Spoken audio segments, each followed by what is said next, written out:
मन में कई तरह के विचार आते हैं। कभी कभी तो ना चाहते हुए भी मन में अश्लील विचार आ जाते हैं। लेकिन महात्मा गौतम बुद्ध की इस कहानी से आपके विचारों में बदलाव आएगा।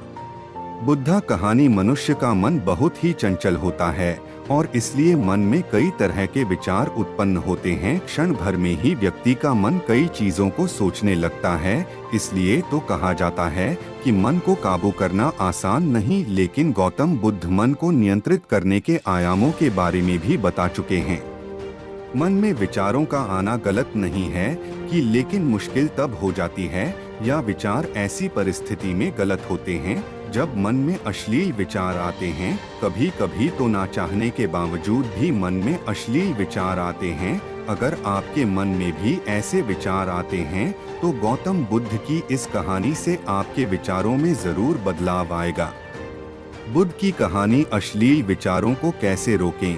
बुद्ध अपने भिक्षुओं को उपदेश देने के साथ ही उन्हें भिक्षाटन के लिए भेजते थे। एक बार उन्होंने अपने भिक्षु भरत को भिक्षा लेने के लिए एक श्राविका के घर भेजा। भरत पूरे रास्ते मन में यह सोचते हुए श्राविका के पास गया कि आखिर आज भिक्षा में क्या भोजन खाने को मिलेगा, क्योंकि भरत चंद्रुवंश के राजकुमार थे और बुद्ध के सानिध्य भिक्षु के रूप में दीक्षित हुए थे।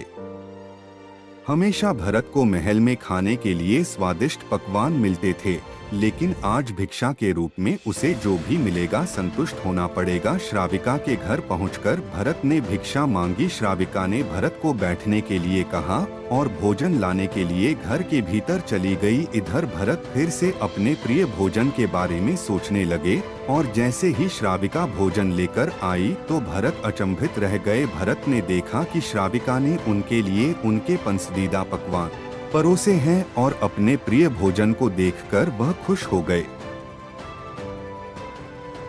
भोजन ग्रहण करते हुए भी भरत सोच रहे थे कि महल में तो उन्हें भोजन के बाद विश्राम करने की आदत है, लेकिन आज उन्हें भोजन के बाद वापस तेज धूप में चलकर आश्रम जाना होगा। लेकिन भोजन के बाद श्राविका ने भरत को कुछ समय के लिए विश्राम करने का आग्रह किया। भरत फिर से खुश हुए कि आखिर आज उनके मन की सारी इच्छाएं कैसी पूरी हो रही है। इसके बाद भरत कुछ देर विश्राम करने लगे, लेकिन विश्राम करते हुए भी लेटे लेटे वह सोचने लगे कि आज तो मुझे भोजन के बाद विश्राम करने को मिल गया, लेकिन ऐसा रोज रोज नहीं होगा। जब भरत विश्राम के बाद उठे तो श्राविका ने कहा कि आप जब तक चाहे यहाँ ठहर सकते हैं।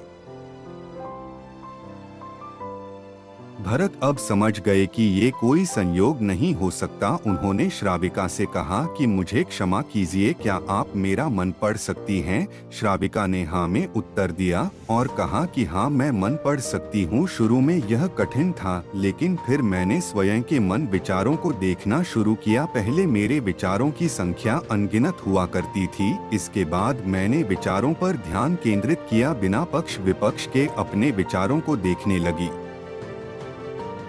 इस तरह से धीरे धीरे मेरे मन में विचारों की संख्या कम होती गई और सारे व्यर्थ विचार दूर हो गए। इसके बाद से ही मैं दूसरों के मन में चल रहे विचार को पढ़ लेती हूँ। हालांकि श्राविका की बात सुनकर भरत घबरा गए। इसके बाद भरत ने श्राविका से आज्ञा ली और आश्रम के लिए निकल पड़े। रास्ते में भी भरत फिर से मन में आए विचारों का स्मरण करने लगे कि श्राविका के बारे में उसके मन में अश्लील विचार भी आए थे। श्राविका ने उसे भी जान लिया होगा, वह मेरे बारे में क्या सोचती होगी। भरत खुद को लज्जित महसूस कर रहे थे। भरत ने आश्रम पहुंचकर गौतम बुद्ध से कहा कि अब मैं कभी भिक्षाटन के लिए नहीं जाऊंगा। बुद्ध ने भरत को पास बुलाया और कहा कि क्या हुआ है, तुम मुझे सारी व्यथा बताओ। भरत ने सारी बातें बुद्ध को बताई। इसके बाद बुद्ध ने कहा कि अगले एक हफ्ते तक तुम भिक्षाटन के लिए उसी श्राविका के घर पर जाओगे, लेकिन तुम्हें इस बात का ध्यान रखना होगा कि कल भिक्षाटन के लिए जाते हुए तुम अपने चित्त को पूरे होश में रखना। तुम्हारे भीतर क्या विचार उठे उन पर ध्यान केंद्रित करना और यह भी ध्यान रखना कि तुम्हारे मन में कौन सी वासना उठ रही है।